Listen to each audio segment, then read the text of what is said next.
Before we start the video, please hit the like button and subscribe to the channel. Thank you. And now, let's go. Story 1. I met my wife a long time ago and thought our life was perfect. Our life was perfect until I discovered something horrible. Asterisk, asterisk, so I was 18 years old at this time of my life, and I wanted to marry someone really badly. I went to bars a lot to search for a woman suitable for me. I wanted a loving, caring, and motherly woman who would care for our kids. I wanted to have at least 2 children. So one night, I went to this bar. I believe it was called Craig's Bar and Restaurant. It was a nice, small, and cozy place where you could drink in peace and have good conversations with people without the music being too loud. There were people dancing on the dance floor. Then I spotted this beautiful woman. She was the most beautiful woman I had ever seen. She had long hair that was a deep red color, amazing facial features, and an astonishing body. I felt butterflies. I got nervous as I realized that I had to go talk to her. I shook off the nerves and approached her. "Hey, what's up?" I started casually. Her answer took a while, but then she said nothing much. Just vibing. I could feel that she found me attractive. "Want to grab a drink with me?" I asked. Took a lot of courage to get those words out, but I was glad I did. "Sure." We walked to the bar counter, and I ordered a beer, and she ordered cider. After that, we got ourselves a table and sat down. We talked about life and about everything. I fell in love. I could feel we had good chemistry, and I asked for her number, but she insisted that I'd spend the night at her place, and so I did. Nothing sexual happened, but we slept in the same bed, and the conversation that started at the bar didn't end until we fell asleep. Her name was Roseanne, and she had really beautiful green eyes I couldn't see at the bar. They almost looked like they belonged to a snake. The next morning, I woke up feeling like shit. "Hey, you're up," she yelled all excitedly. I flinched as I thought I was home alone. "Hey, you scared me," I told her and barely got a word out as my mouth was so dry. "Did you sleep well?" I asked. "Yep," she told me and went to the kitchen. She came back in 15 minutes and brought me breakfast to bed. "Oh, nice. Thank you so much," I said to her while giggling like a little kid. "I love cooking, and I thought you deserved a homemade breakfast," she answered and blushed. So we spent the whole day in bed, and I spent another night there. The next day, I went home and talked to her on the phone. Actually, after those 2 nights spent there, I called her every day. We usually talked for a couple of hours and got to know each other so well. We also went on dates every other weekend. She was perfect for me. I wanted her to be my wife and soulmate for the rest of my life. I was also perfect for her, or so I thought. It felt so sudden. How could I fall in love so quickly?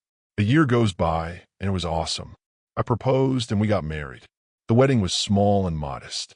We invited only a handful of people, and it went really well. It was simple but effective. At one point, my wife disappeared and came back hours later. It was weird and a bit rude to the guests. Her dad came to me at one point and said, "Where is Roseanne? She always disappears at the worst moments," whatever that meant. She seemed completely normal after she was back. At one point, though, I was sure I saw her pick up a frog and put it in her pocket. What is she going to do with that? I thought, but left it at that. I figured she was just drunk and wanted to prank me, as I was pretty drunk too. I can't even remember anything after that. The wedding was perfect. A month later, we were out eating at a restaurant. "How do you feel about having kids?" I asked. I had been thinking of having kids for 6 months, and she would make the perfect mother. "I don't like kids. They are loud and they smell," she answered. "Have you thought about us having kids?" "I would love to have at least one," I told her all excitedly. "No, my darling, I don't think that is such a good idea," she told me. I was dumbfounded. "What do you mean?" I asked. She told me that she can't be around kids for some reason, but I deserve them, and someday she would be ready. The woman I married didn't want kids with me. Why?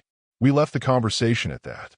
I kept thinking about it for a couple of weeks, but figured out she would tell me when she was ready for kids. After that night, she woke me up by bringing me breakfast. "Good morning, my handsome prince," she said, and gave me a plate full of eggs, bacon, and beans. "That was really kind of you, my dear," I told her while smiling very widely. She always made me breakfast on the weekends. It was the best. The next week, my wife disappeared again. It was Saturday, and we watched a movie on our couch.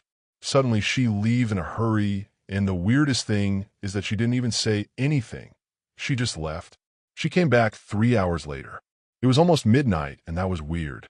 I was just watching a movie alone when all of a sudden I heard, "Babe, want to go upstairs?"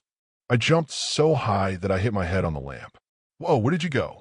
I asked while visibly annoyed. "Don't worry about it, my darling," she calmly told me. I did not go upstairs with her that night, as I was pretty mad at her for leaving during the date night we had planned. I slept on the couch that night, and I reconsidered our relationship the whole night. That I kept debating with myself about whether I should stay or leave, as this was deeply unsettling. It was a huge red flag. I had thoughts about her cheating on me, but I married her, so I trusted her, and it was just a passing thought. The next week, a similar thing happened. We were supposed to go eat dinner at a restaurant. I had reserved a table at a very high-end restaurant. I was excited because I saved a lot of money for this specific date night. As we were leaving the restaurant, she says, "I need to use the bathroom. Go start the car." I do just that, and around 15 minutes go by. I began to wonder, where is she? How is she taking so long? I waited another 15 minutes. Nothing. She didn't come back, so I decided to go check out what is going on and why is she taking so long. I went inside and walked upstairs to our bedroom.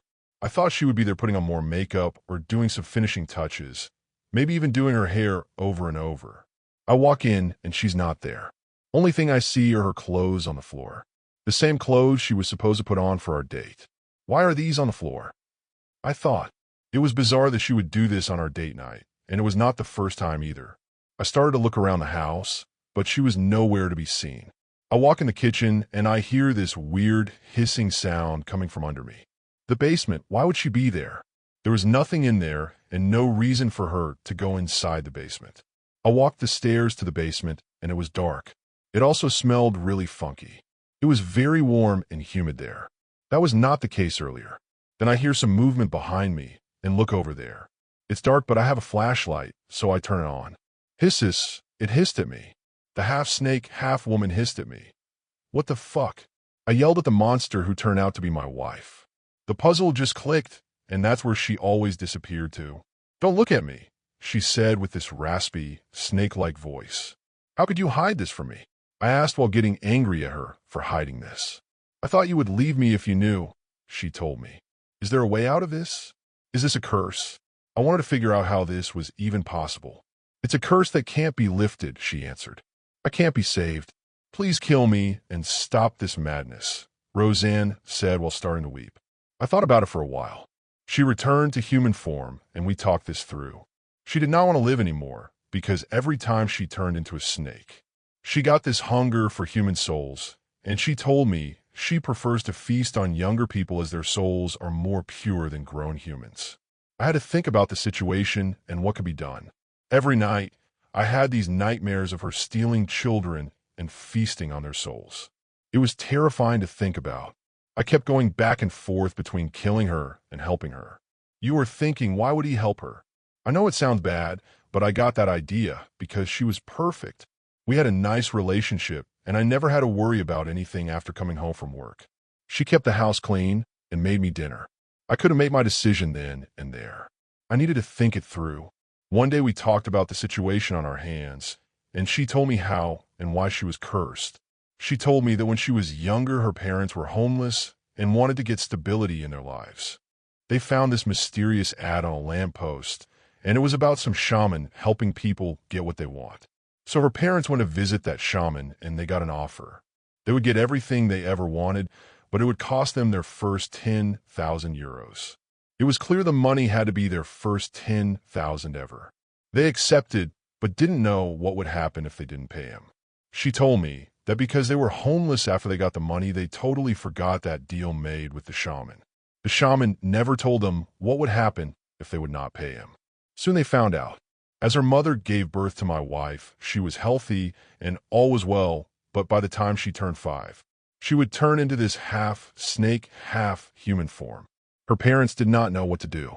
It was not natural, and so they remembered the shaman who helped them out of poverty. As they visited the shaman, he told them that it was too late to do anything, and it was all their fault for not following their deal. My wife got cursed by that shaman because her parents forgot to pay him. Hearing this made me want to help her even more. She did not cause this and deserve a good life. A good life that was ruined by her parents' actions. One day, Exactly 5 days after what happened, I was walking on the street, and I saw this poster of shaman offering spiritual readings. I got an idea and went to visit that shaman as soon as I could. I located his cottage, which was a little hard to find, but I managed to find it. I knocked on the door. He opened the door, and he looked old, really old. He looked like he was over 90 years old. I then asked him about the situation, and he told me that he was the shaman who helped those homeless people. He also told me the same story my wife did, and that gave me a little bit of hope. He spoke very calmly and was not one bit angry. He told me that there could be a cure, but he had to check from some book, so I waited. 30 minutes go by, and he comes back. I can feel that the thing he found is not good. There is no cure or any way to reverse this, he told me. He also said that it was a strong curse because they had made a deal. Once the parents and the shaman both agreed her fate was set. That felt so wrong. I had so much hope in me. That was all for nothing. I still decided to stay with her and not let her die. It was not an option. Before leaving the shaman's hut, he said something weird. A person's love is the only thing capable of removing something this horrifying. I didn't answer and just left. I walked back home feeling pretty low. I could not get that sadness to go away. It was a 15-minute walk, and I kept thinking about what would happen and how we could cure her. I got to the front door and opened it. The house was really quiet, no sound at all. "Roseanne," I shouted, but no answer. I walked up to our bedroom, and there she was. She was laying on the bed, and there was blood all over her. I started to cry as I realized she had done what I couldn't. There was a note beside her, and I read that. In that note, she told me how much she loved me and how great I was. She also apologized for doing this, but she could not endanger anyone anymore. She also told me that we would get married in the next life. I read it, and with each word, I cried louder. I just kept having these flashbacks of all the good things we did together. All the late-night walks, dancing at our wedding, dreaming about moving to another country, and all the late-night laughs we had before falling asleep together. I lost everything that night. I lost her, the brightest light in this world of darkness. I still have her clothes in my closet, and I still can't let go. Story 2. In the days following marriage, there was a weird sort of hold that tradition had on us. Custom dominated sense, and culture preceded reason. One of those traditions was that the bride had to be fetched to the groom's village at midnight, always midnight. Folks said it was to guard her modesty, to make sure no strangers saw her face before she moved into her new home. But I always figured it was a matter of fear, superstition masquerading as ritual. No one challenged it. No one dared. That night, as with so many nights before me, I was one of the men who were called to escort the bride. I was not her brother, but I was a cousin, close enough by blood to accept the honor and heavy enough with obligation to not refuse. 2 of us walked behind the bullock cart, sticks in hand, keeping watch under the moon. The cart creaked like an old bone with every turn of the wheel. The bride was concealed inside, wrapped in silence, shrouded behind folds of cloth and tradition. The village was hours away from here, and the road twisted through empty fields and dense, whispering forests. The air was chill, but had a stillness that made even the insects reluctant. All that could be heard was the gentle crunch of our footsteps on the ground, the oxen's sigh, and occasionally the ghostly hoot of an owl in the distance. As we strolled past a small pond, a dark sheet of still water under the stars, I saw something scurrying around its rim. I looked into the blackness. It had looked like a fox, a thin and small one, its nose twitching as it dug in the rubbish left by travelers. Maybe it was its wild movements that caught my eye. Maybe it was the way it stared at me when it saw me looking. Half jestingly, I said, "Why look there when you can ride with us? We have plenty to fill you up for days in our village." I laughed softly to myself. My partner shot me a sidelong look, but remained silent. At the time, I felt strangely proud of my joke, as though I had uttered something witty into the darkness. We proceeded further, but the night wasn't forgetful. 10 minutes or so after that, I heard the faintest noise behind us, a shuffle or a dragging foot. I turned, and there it was, the fox. Only, it wasn't quite the same. It was bigger now, its fur wet or perhaps gone in patches. It trailed behind at a distance, keeping just far enough back to be just on the edge of sight in the dark. I laughed nervously and thumped my stick on the ground. "Shoo, go eat somewhere else," I said, trying to be bolder than I felt. The creature hesitated, tilted its head, but didn't flee. My cousin turned around and saw it too. "Foxes don't follow people like that," he complained. "Maybe it's sick," I replied. "I don't believe it." I kept looking over my shoulder more than I looked where I was going. The beast trailed behind, steady and slow, as if it were somehow held to us. Each time I glanced back at it, it looked less fox. Its gait was unnatural, too smooth, too silent. Its eyes had lost that animal glint, and now simply reflected nothing. No fear, no curiosity, nothing. Then came the moment that changed everything. I turned once again, and what I saw rooted me to the ground. It was not a fox. It was not even a beast. It was on 4 legs, but its body was naked, smooth, and long. Holes pockmarked its skin, as if decay had taken hold years ago, but it still had a purposeful movement. It was the length of a calf, contorted and curved in shape, but appallingly alive. It looked at me as if it had heard the joke I had told and had accepted the invitation. I remained there. My heart was beating so fast that I was afraid to wake the bride. My cousin bent forward and whispered, What is that?" But I couldn't answer. I knew, in my very bones, that we could not bring it into the village. So I did the best I could think to do. I approached it slowly on foot, shaking with every step. I placed my stick in front of me as a sign of surrender, then went down on my knees.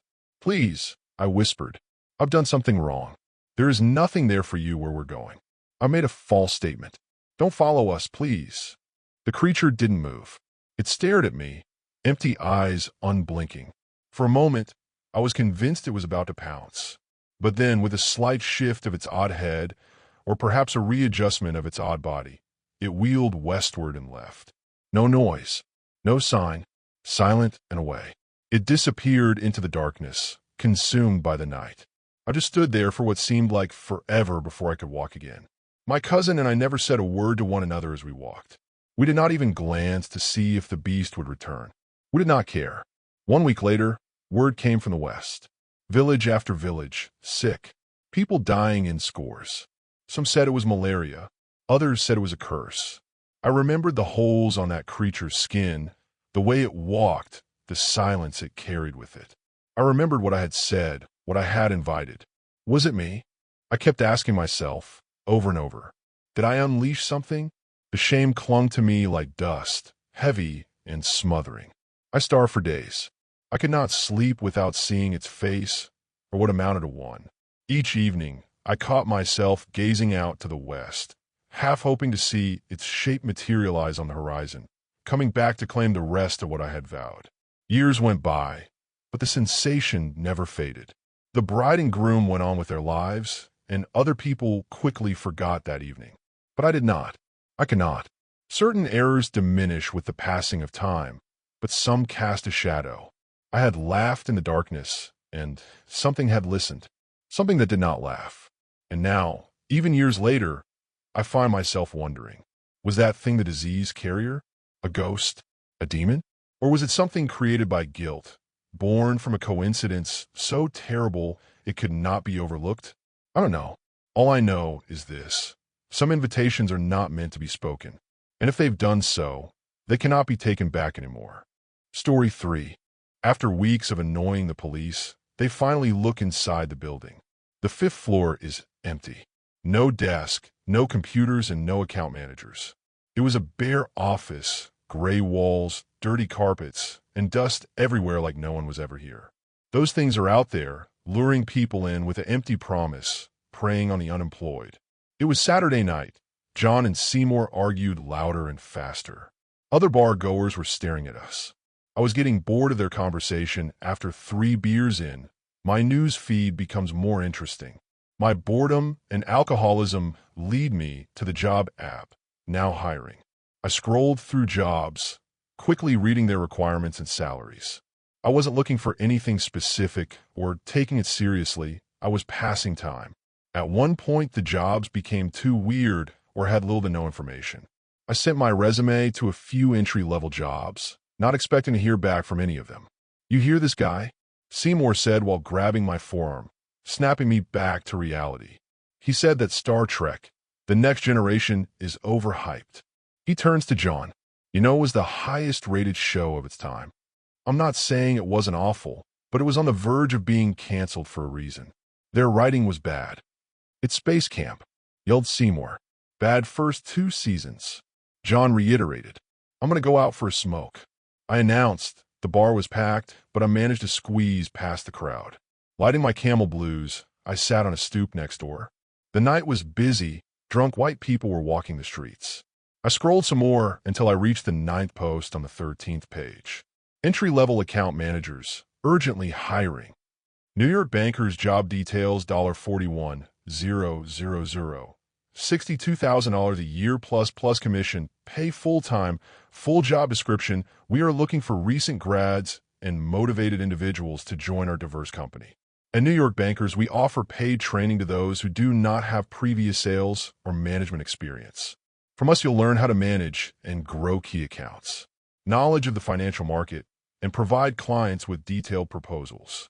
By the end of the training, you will be the perfect account manager who will work with numerous clients, such as fund managers, legal firms, institutional investors, and financial advisors. You'd build relationships and work with an outstanding team. We encourage recent graduates and motivated individuals to apply now. This could be your first step to better career and wonderful life. Qualifications: high school degree, sales experience preferred. Expectations * demonstrate high standards of professionalism and integrity to our clients and team members.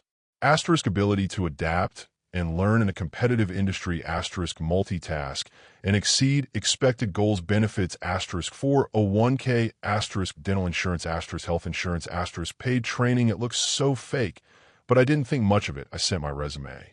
Just 2 taps on my phone and they have my contact information. The next day I was hungover and very hungry. My roommates were cooking. I staggered to the bathroom with my towel and loofah. The warm shower woke me up. Ring. An unknown number. I let it go to voicemail. Ring. I silence it. Ring. I angrily turned off the water and answered. Hello. Is this Austina? Yes. Who is calling? I'm Brian. He sounded positive and chirpy. I'm with New York bankers. We saw your application on for hire, and we'd love for you to come to the office for an interview. We're having an interview event today, and we can squeeze you in. Brain said with much enthusiasm. Today is Sunday. You guys work Sunday? He chuckles lightly. Yeah. When the banks close, New Yorkers are open. We pride ourselves on filing, account managing, and bookkeeping for New Yorkers any day of the week. Holidays and weekends. Well, today isn't great for me. Can we reschedule for tomorrow? Tomorrow? He sounded hurt. Tomorrow we won't be doing interviews. Today is your only chance. We're going to be here till 3 p.m. I didn't know how to get out of this conversation. Look, Austina, you're probably having second thoughts right now. It's a Sunday. You probably want to stay in bed all day, right? I would too, but I wouldn't be in the office right now if I knew there wasn't money to be made here. New York bankers is a fast-paced work environment. We work closely with our clients, and they've come to trust us.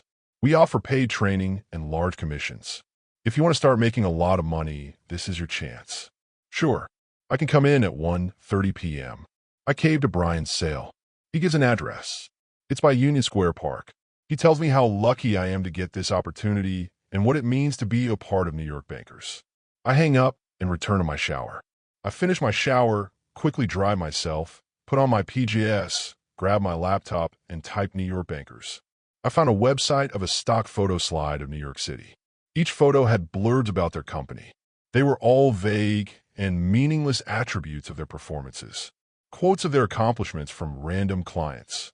Whenever I clicked on anything outside of the homepage, it led me to a construction page. I'd seen enough. These guys are scammers. I closed my laptop and laid on my bed. I decided not to go. I looked at the job posting on my phone. I was thinking about reporting the post until the idea came to me. I grabbed my suit jacket, put my phone in the front chest pocket, camera facing out. It was a perfect fit. The camera was above the flap. I hit record and did some test shots. The footage is good, but the sound wasn't. Found my good tape, cut out little squares, and taped the LAV mic cable on my chest. I connected it to my phone via a small hole behind my chest pocket. Hide it well. It looked really discreet. No one could tell I was recording them. Finally, I moisturized, dried my hair, picked out the rest of my outfit, and left confident in this interview. There was a farmer's market happening. I bought coffee and donuts and went across the street to New York Bankers. It was a corner-glass building, 12 stories tall, with a balcony patio. The building reflected the blue sky from every angle like it was a part of the sky. Beautiful, reflective, and bright. There was one banner inside. It hung behind the front desk. Despite the people walking around me, no one seemed to notice that this building exists. There was no one in the lobby. It was empty. I went through the revolving door. An empty black marble room, cool A.C., one long red mat that lead to a hallway. The banner had an outline of the 5 boroughs with the word Bankers spelled across it. Down the carpet was an elevator. Ding. Inside there was only one glowing button. 5. Ding. Men and women in suits sat on black cushioned seats against a white wall. A male receptionist looked at me. You must be Austina. I'm Brian. He had the same cheery personality she heard on the phone. Am I late? No. You're right on time. He pointed to the large lobby room where men and women were sitting. Take a seat with the rest. It doesn't matter where. There was one seat open in the middle. I had a clear view into the office. I got a pan shot of the office as discreetly as I could. 4 rows of desks with men and women hunched over typing, reading, talking, and calculating. Few were silently arguing in their phones, trying not to disturb the peace. Others had small talk by the water cooler. Few were at the patio. They all looked middle-aged, and most of them were large and tall. Most of them were white. Few were black and brown. It seemed like another world. I had so many questions. They all ignored us and looked into their computer screens. Some were happy. Others had no expression at all. Hey, how long have you been waiting? I whispered to the tall black women to my left. 10 minutes. Isn't this strange? No, it's an off-market trading company. Large accounts making their next move. That sounds illegal. Look at that man in the red shirt in the back. She nods her head to a man with a red shirt and gray pants. He never puts the phone down. He's making calls. To who? Families that rest on Sundays. Shady. All of it's shady. Money is money if it's dirty or clean. Who are you? You can call me Patricia. I'm Austina. That's such a white girl's name. Hey, this is my city. I ain't getting scammed by these idiots. Think about what they'll make us do. Learn to take the money. People with gold don't let go. You're something, you know that. She chuckles. I'm a whole package. We waited for 15 minutes. The office seemed to be in a loop. One conversation begins, another ends. When that one ends, a new one begins. They were lively for a Sunday. Hey, Brian. I walked up to the desk. He looks up from his desktop. Who are these people? When you said you work Sunday, I wasn't sure what to expect. He chuckles at the question. So these guys are our senior staff. They've been with us longer and have clients that require special attention. Brian said, think of us as an accounting firm, but you don't have to worry about working weekends. New hires have regular hours. Today is the only time our hiring manager can conduct interviews. How long have y'all been open? We opened at 2020. We began working remote, but are slowly letting senior staff in. An older man with a large stomach and a tucked-in blue shirt. Hello, Brian. Is this everyone? Yes. They are all accounted for. Are you one of them? The older man looks at me. Yes. I say proudly. I'm Austina. He holds his hand out. We have a firm handshake. Great. Join your colleagues. We're moving on soon. He said. I sit back down. He pulls up his pants and steps forward to the line of people. Thank you for arriving, especially on a Sunday. I'm Alexander, the hiring manager. If you all follow me, I'll lead you all to another waiting room. We all chuckle. Please have your resume ready. He announced. The hairs on my arms raised, my shoulders shivered. Keeping my smile and composure, I stayed cool. I was so focused on my outfit, I forgot to print my resume. I was racking my brain trying to figure how I could do this. Alexander led us to another waiting room. This time the seats were across from 3 conference rooms. We had a clear view of the conference room and interview. The walls and door were glass. 3 men sat at the far left end of the conference table. They looked like Alexander. Big gut and tucked-in dress shirts. Okay, everyone grab a seat. The first interview will take about 20 minutes. Afterwards, we'll ask a couple of people to stay for a second interview. Thank you for your patience. He pulls the door open. Okay, let's start from the left side. He pointed a young man with a blue shirt and black suit. He follows Alexander inside. Sweat runs down my temple. Other applicants have their printed resume on their laps. One by one, we go into the conference room. Alexander does most of the talking while the applicant listens. They do ask for the resume. The other men only ask one question, then Alexander talks a bit more. It was my turn. Alexander points to me, welcomes me in the conference room. My heart races, avoiding his blue eyes. He closes the door behind me. He joins the rest of fat old men. None of them introduce themselves. They all nod at me. You're Ostina? The first large man asks. He gestures to the seat, but I don't sit. Yep, that's me. I applied last night and got a call from Brain this morning. I'm very curious about this place. I'm excited to learn from y'all. Do you have a resume? Alexander asks. My heart beats like crazy. My back stiffens. I clench my fists, clear my throat, and answer truthfully. You don't need my resume. They share a look of confusion. A good saleswoman doesn't need references or experience. All that we need is ourselves and a friendly attitude. My pervious jobs won't tell you anything that will satisfy you.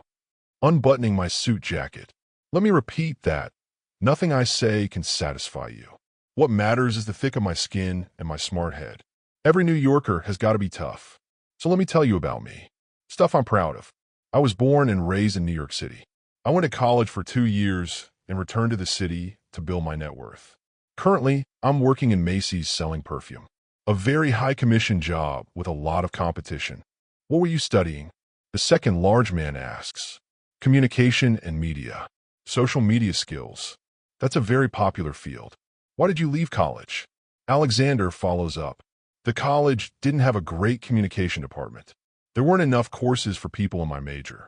It didn't live up to my expectation. Do you plan to go back? The third large man asks. No. I believe the greatest learning tool is first-hand experience. I stood up. You see, before I worked in Macy's, I interned at BuzzFeed. I learned a lot from them, how to manage social media and SEO. One thing I learned is the value of an image. I stepped closer to the large man. You see, presentation matters, sure, but what's really important is the substance.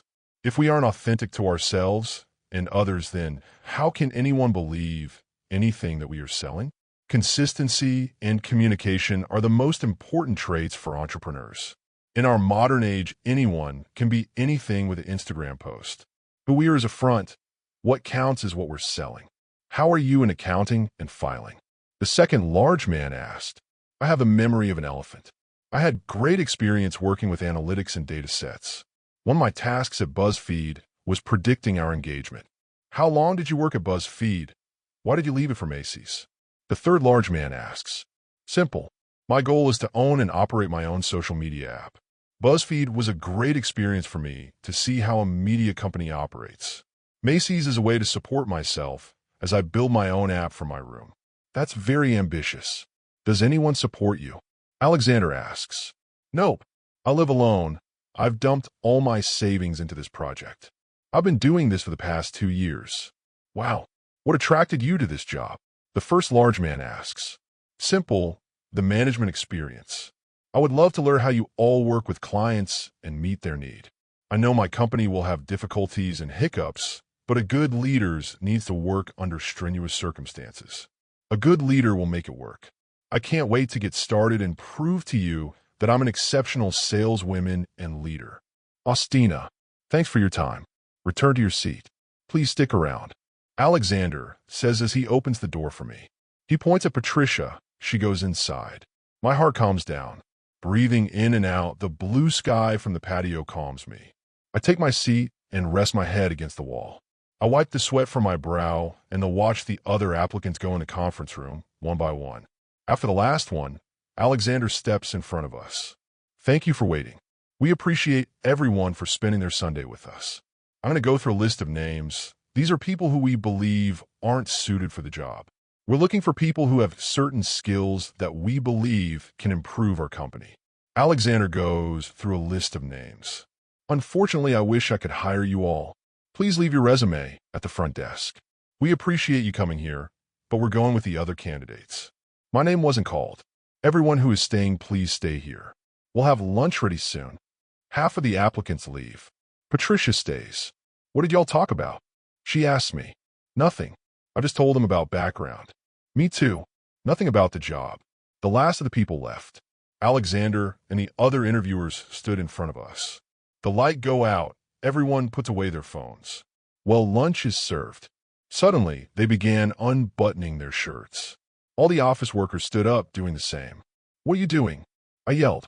Alexander ignored my objection. He kept unbuttoning. Their stomachs aren't stomachs. A lip? It seemed like a long scar, but it had a different skin tone. Alexander's stomach was opening. It was happening everywhere. The office workers began changing. Everyone burst out of their clothes, naked and wide open. Their skin changed to a pale color. Their stomachs unfolded. Their rib cages are teeth. A mouth opens wider and taller than Alexander. I didn't scream or run. The red flesh of the mouth's stomach opened up and licked its ribcage teeth. A wide, slimy red tongue latches on me and pulls me inside its mouth. In a matter of seconds, the mouth closes on me. It's pitch black. Its teeth pierce my ankles. It tries to bite my head, but I dodge the canines. I scream, writhed, kicked, and punched everything I could. Nothing freed me from the tongue. I saw the sharp tooth from the corner of my eye. I swerved my head left, barely missing it. I could feel the teeth crunch down on my ankles. Everything kept getting tighter. It wanted to finish its meal. With sheer force, I pushed my left arm against the tongue to give myself some space. With my right arm, I reached for my suit pocket. I grabbed my phone and pulled out the LAV mic wire. I balled it up in my left hand. I tied the wire around the tongue. Luckily, it was long enough and strangled the muscle with all my strength. I screamed, "Let me out." Suddenly, something echoes, a scream from deeper inside. Gurgles of flesh and monstrosity. Real light peeked from behind me. I didn't let go until I saw the office ceiling. The gurgles turned to a monstrous scream. It spat me out on the floor. I scrambled to my feet and I ran towards the exit. I ignored the pain as much as I could, but my left ankle was like a dog's chew toy. I hid behind an office desk and bandaged my foot with a cloth from my suit. I looked at the office and I didn't know what I was looking at. They were all large, tall, and wide. There was nothing human. It was like a Venus flytrap, but with arms and a tongue. A large set of teeth and a pair of avian arms like a bat. Its jaw rested on the floor along with some lumps of fat. Their mouth stomachs were gnawing and chewing on the applicants. Few were pulling apart their limbs. Others chewed with their mouths open. Chunks of human flesh were minced by the sharp teeth of their mouth stomachs. Patricia was gone. I looked for anyone alive. The red shirt was backed in a corner. They surrounded him. 3 monsters ripped him apart. His clothes and blood flew everywhere. Saliva drooled down their lips. The munching and gnawing filled the room. It smelled foul. I kept moving toward the hallway, sticking to the desks. They ignored me, too busy with their food. I came to the elevator. I kept pushing the button. I finally looked back at the monster that I came out of. It writhes in pain. Others attended to the injured one. They helped him stand up. They rubbed his mouth stomachs. They turned around to the patio and climbed up a ramp. They walked past the patio railing on the blue sky. Each step they took revealed an invisible ramp. A bright light appears just above them. Another room. I caught a glimpse of a gray room with long reflective panels, alien letterings, and icons. In the center, the creatures laid on their side, their stomach mouths eating huge plates of meats. They only wore gold necklaces. Before the injured monster enters the invisible room, it yells something, a word, a sentence. I don't understand it, but everyone stops. Their yellow eyes stare at me. They all finish chewing their food and get up. They run towards me. Ding! I step in and hold the close button. It closes just before one of them reached me. I put my back against the wall. Ding! I run across the lobby. I push through the rotating door and bolt out of there. I run across the street, but the park was empty. I ran into the subway and tried to find a cop. Finally, I see a cop, a human, waiting by the subway gate. I grab his arm and yell, "I need your help." I leaned on him, start to heave and cry, frantically explaining what happened to me and why I'm covered in red slime. He tries to calm me down. I know I sounded insane, but I had to show someone the monsters posing as bankers. He might have believed me, but he talks in his radio and calls for a medic. He brings me back outside where an ambulance arrives. I frantically tell them to check the building and go to the 5th floor. The cop assures me that he will, but I know he won't. Medics surround me. They rest me on their stretcher and treat my ankles. Detectives are the first to greet me. I tell them everything that happened. They can't search the building unless they have a warrant. They ask me how I got in. It was unlocked. I answered. I went inside and took the elevator to the 5th floor. That building hasn't been leased in years. We called the owner. No one has been inside. The detective said, but I applied to a job on Now Hiring. Their receptionist called me and asked me to go there for a job interview. You did an interview with human-eating alien monster? I forgot my resume. I sat across a working office full of people. There were other applicants. Patricia is missing. New York bankers. When banks are closed, New Yorkers are open. They called me. I saw them turn into monsters. They tried to eat me. Story 4. I'm a defense attorney, but this story isn't about my job. It's about the day my client Christina completely butchered her carefully drafted defense by stabbing me in the stomach. As I desperately try to keep my intestines inside, I wish good luck onto my predecessor. Getting Chris out of this one would be pretty damn hard, even though I thought it wasn't technically sufficient evidence. Just cause Christina had stabbed me didn't necessarily mean she had stabbed all those others as well. Then, my world got dark. The next thing I remember is my feet feeling soft. Very soft. I was standing on a cloud. Weird. I stared at my hands. They were clean. No guts. The world was bright. And there were people in front of me. And behind me. I was in some kind of line. As it moved forward, I figured out 3 things. 1, I was probably dead. 2, I was in line to get into heaven. 3, while everyone else was wearing some type of nightgown, I was still in my pantsuit. As I got closer and closer to the pearly gates, more and more wrinkles appeared on the face of the angel guarding them. When the girl in front of me stepped up to him, he only took one single look at her, his expression full of disdain. Hell! Wait! The girl shook her head. Wait. I didn't mean to kill them. I frowned. Something about that voice seemed familiar. I'm sorry, she said. I'm sorry. I just get so angry sometimes. But I want to be better. I swear. And I took a step forward. Christina. The angel looked up. The disdain on his face turned into annoyance. Oh Lord, why are you here? Your time hasn't come yet. I clicked my tongue. Well, that's unfortunate. But if you'll excuse us, I'd like to talk with my client for a moment. He grumbled something incomprehensible. Christina and I stepped aside. What's going on here? I asked. This doesn't add up. I died before you. Did you push past me in line or something? I tilted my head. Also, why did you stab me? Christina didn't look at me. Sorry, she whispered. I couldn't face you. Sometimes I just see red. She took a deep breath. But now that's okay. Now, the police shot me, and I get what I deserve. She raised her voice, preparing herself to step forward. I'm ready. Wait. I push her behind me. Wait, stop. She doesn't deserve eternal damnation. Listen, one of the main ideas behind our justice system is rehabilitation. My client clearly regrets what she did, and she wants to do better. Don't you have, like, a heaven equivalent to prison? Community service? Purgatory? The angel blinked. This is none of your business. It is literally, I cross my arms, this woman is my client. The angel closed his eyes. Defense attorney, right? I really hate you guys. Doesn't everyone deserve justice? I asked. Just as the Lord gives it to us? You try to be like the Lord. I suddenly remembered that the angel was going to judge me next. I forced myself to lower my gaze. I just tried to be kind, to be fair, to be a good person. He smiled at me. I suppressed a shudder. I hadn't thought that it was possible for an angel to smile so sinisterly.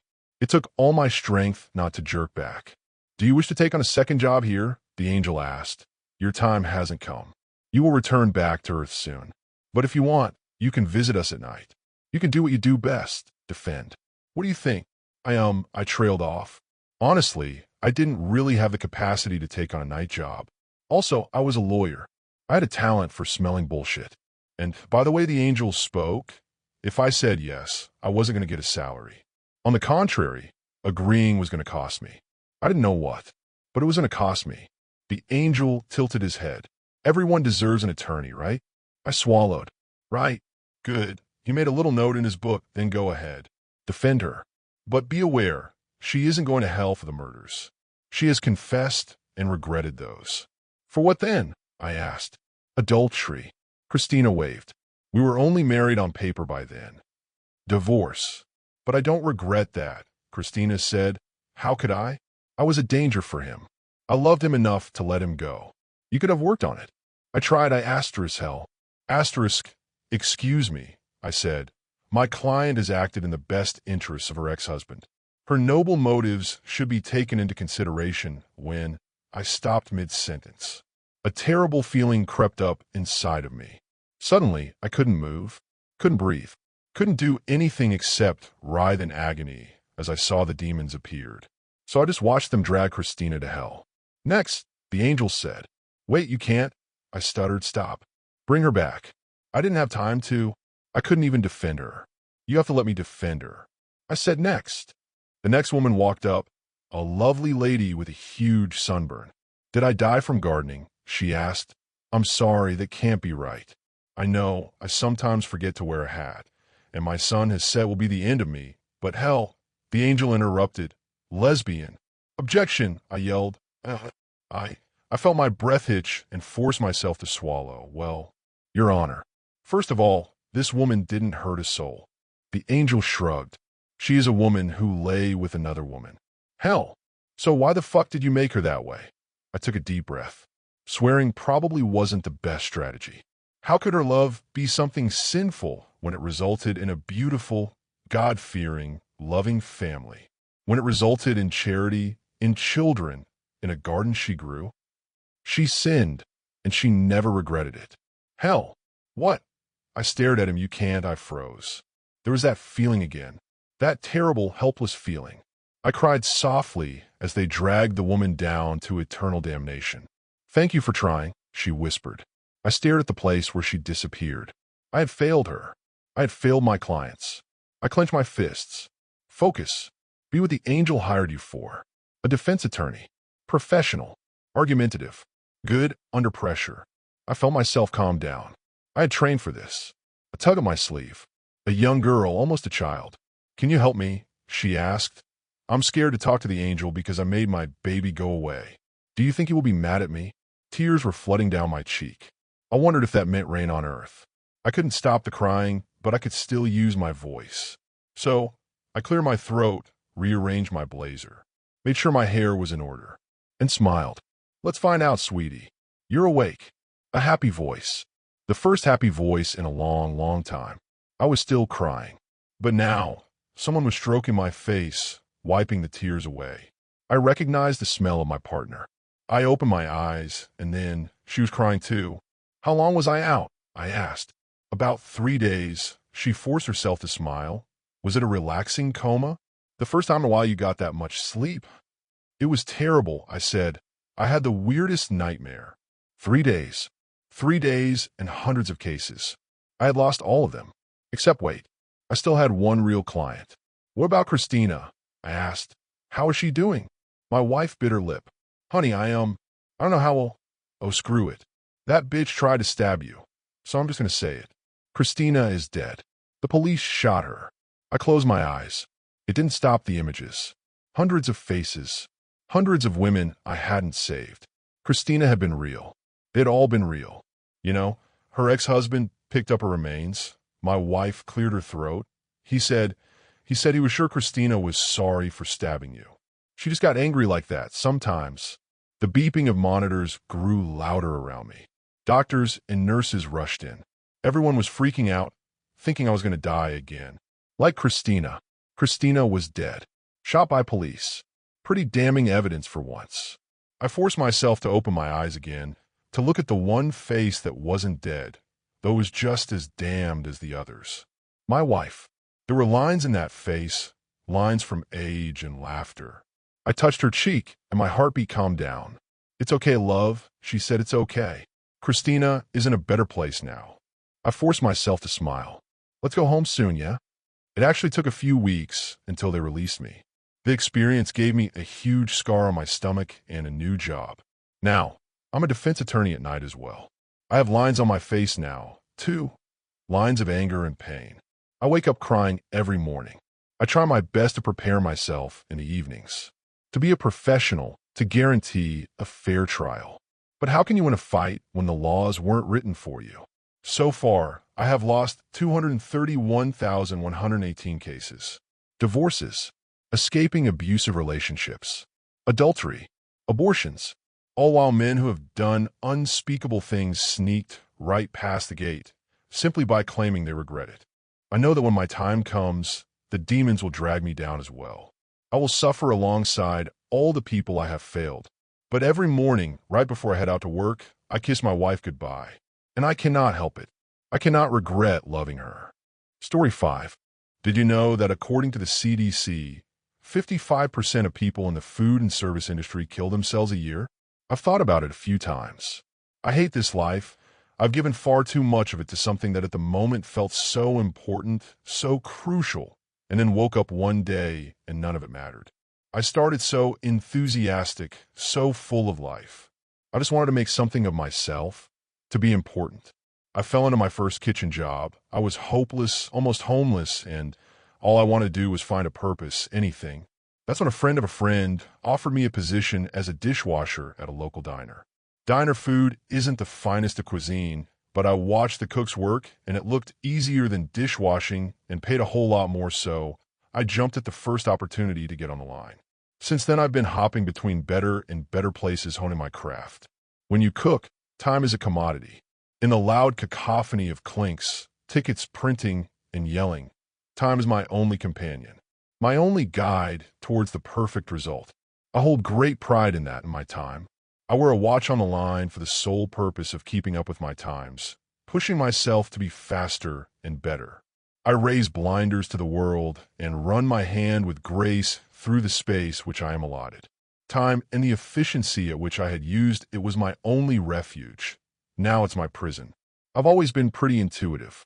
That video where they tell you to count how many times a ball is thrown and then at the end, ask if you saw the gorilla, I always saw the gorilla. Since the first day I set foot in a kitchen, I always felt something was strange. There's a shadow over all kitchens, something that looms over us. I always thought it was just the pressure, long hours with no breaks, being yelled at, constantly told you're not good enough. It affects your soul. The side effects of working in a kitchen affect some more than others, but when they hit, they hit. It may just be years of drug and alcohol abuse, but I swear some cooks just have a look and feel about him. They'll look 10 years older than they should, have huge bags under their eyes, really just looking disheveled in general, like they've given up. And then every now and then you'll meet someone who just pisses you off by the way they are. They'll have been there for years for some reason. Someone so stupid and far gone you'd have a hard time even picturing a version of them that wasn't so horrible to be around. I always promised myself I wouldn't be one of those people engulfed by the job, just a husk walking around. I thought I could maintain, just continue being me, a kind, happy guy who loves his job. It's been 15 years now. I've broken the promise.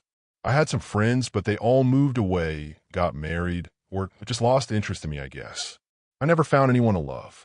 I've had a few one-night stands come home from the bar, but no one seems to want to be with a guy like me. A cook, a loser. So all I do is work now. I have 2 jobs and no life. I hate it, but it pays today. As I was leaving work, I noticed something strange. The time on my watch was 3 minutes ahead of the time on the time clock. I was a tad bit perturbed by the notion it was wrong, as I hadn't hit any of the buttons on my watch on accident that day. I'm sure I would have heard the little beep it would have made. But I checked my phone and it said the same thing. I do work in a hectic environment as a cook, so it isn't unreasonable that I could have bumped it into something by accident. But then it happened again the next day, and this time it was 10 minutes. Now 3 times is a hard-to-believe number of hitting your wrist without knowing, but believable nevertheless. There is absolutely no way I could have bumped my wrist into anything 10 times and not noticed. And it was an extremely slow day at that, so there would have been no opportunities to have even done so. Welp, my watch is broken, I thought. So I bought a new one at the gas station the next day and thought nothing of it. Think of my surprise when, you guessed it, my brand new watch does the exact same thing the next day. But this time the time clock was a whole hour behind my watch. Now, I know that my watch isn't malfunctioning. Today was an exceptionally slow day, and I paid expert attention to the watch, comparing it with my phone's time. It passed the test. Every hour on the hour, it showed the correct time. But when I got to that machine, a whole hour somehow slipped from underneath me. I quickly pulled my phone from my pocket, and it confirmed that my watch was a whole hour ahead of time. No, this can't be.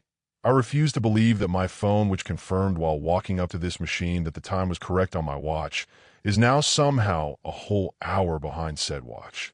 This is insane. And then I realized I have to go back to work now for another whole hour.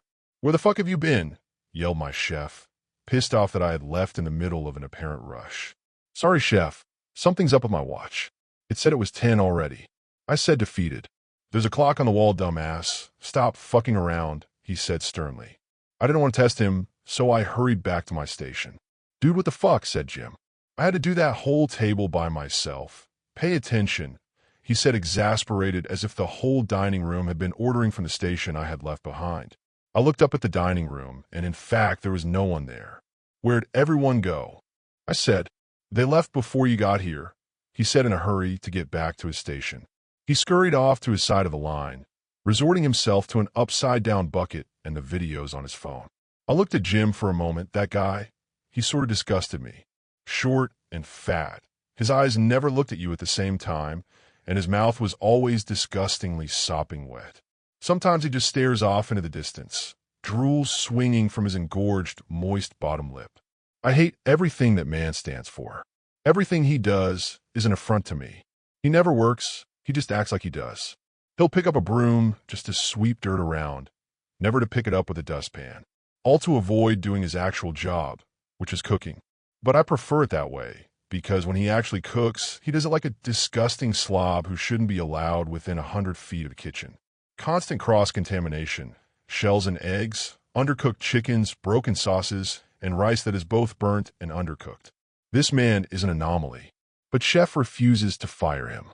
I'll never know why. There is nothing in the world I want more than to go home at this moment. In defeat, I lean onto my workstation looking at the mess Jim made. Since I thought my shift was over, I wrapped all of my pans up. And of course, that sack of shit Jim plopped his greasy little hand through the plastic instead of unwrapping them. I looked at him in disgust. He was picking his nose now. "Pay me no mind." "Whatever," I said under my breath. I rewrapped all the exposed pans, wiped up all the oil and sauce Jim had sloppily drizzled my station with, and resigned myself to my own makeshift seat. I glanced at my watch out of habit. What I saw confused me. Since the last time I had attempted to clock out, 3 more hours had, according to my watch, gone by. That couldn't have been possible. It couldn't have been but 6 minutes since I did that. I looked at my phone to confirm. I knew it was impossible, but I still had this sinking feeling in the pit of my stomach like there was something wrong.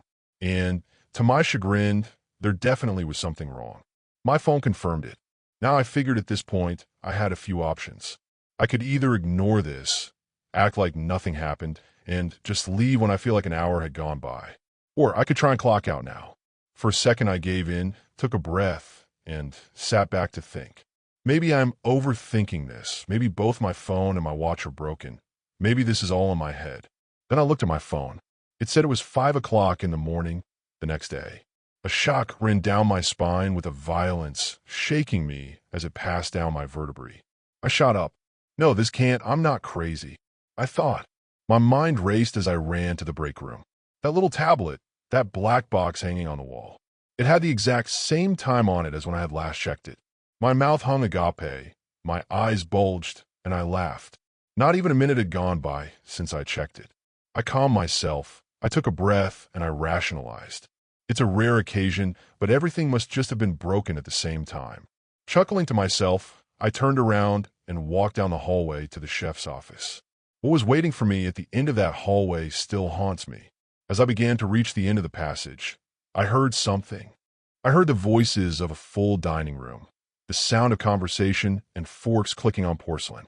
And as I rounded the corner to look out on this supposedly full dining room, I was met with nothing. And when I say nothing, I mean void. No light, No sound. The only detectable feeling being a breeze, a hot, sticky breath from the maw of nothingness. I try to look away, but it followed my gaze. Something licked my hand. I jerked my arm back only to trip on myself and fall into the void. Something caught me. It grabbed my arms and legs out, stretching them.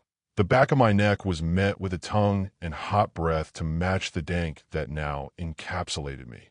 Then I opened my eyes. I was sprawled out on the floor. I instinctively gripped the back of my neck.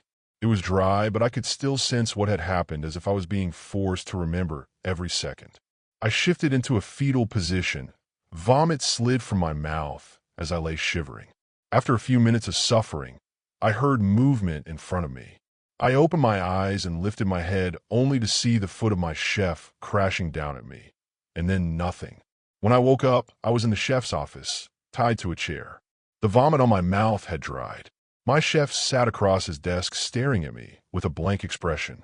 He looked down as he began to speak. "You've seen it now, and he's seen you," he said in a soft voice that I'd never heard him use. "Chef, what's going on?" I said, still in a daze. "He's kissed you on the neck. He wants you," he said in a whisper. "Chef, what the fuck?" I screamed. Just then he slouched down, his head almost meeting his stomach and his arm limp at his side. I leaned back, trying to escape his aura. His head shot back up, hitting the desk on its way with a loud clunk. Blood splattered on the wall behind him, and he screamed as loud as he could. His eyes rolled into the back of his skull, exposing the full whites of his eyes. He was fully erect. The veins on his neck looked as if they were to explode. Tears were streaming down the sides of his face, his skin turning purple. His throat started to hiss and gurgle. "Don't eat, don't sleep, he wants you," whined from his ragged vocals for about 3 minutes as I watched on in horror. Then his body went limp, his head hit the desk with a loud crunch, and then his body the floor. And I could do nothing but look at him and his lifeless body and cry as the lights in the room flickered and a darkness crept in on me from the corners of my eyes. I raised my shoulders up against my cold, exposed neck and struggled with my bindings. With tears streaming down my cheeks, I cried so hard that I couldn't breathe, my lungs shocked with every gulp of air. The only thing I could think to do was close my eyes and wait for the inevitable defilement. As I sit there waiting, I feel the hot, stinking breath of my horror. And then I heard a click. I opened my eyes with relief to see the room I'm in is how it should be. I looked behind me to see Jim poking through the door staring at me. "Hey," I said, looking back at him. "Stop being so loud," he said. Even now, even when he was the only thing that could save me, I couldn't be patient with him. "Get over here and help me," I yelled. He opened the door all the way and looked at me, just standing there staring. At first, I had a rush of anger, but then it was followed by fear. I was helpless, tied up and injured. He knew I didn't like him, that I hated him. Right now, he could hurt me, or worse, and I have no mode of action to stop it. My breath fastened and my eyes widened at the implication. He took a step forward. A whimper left my mouth as air involuntarily escaped past my vocal cords. I could feel the muscles in my throat tense and bulge in my mouth. My neck was sore from the stress. As he got closer, a bead of sweat ran down my forehead, landing on my lips.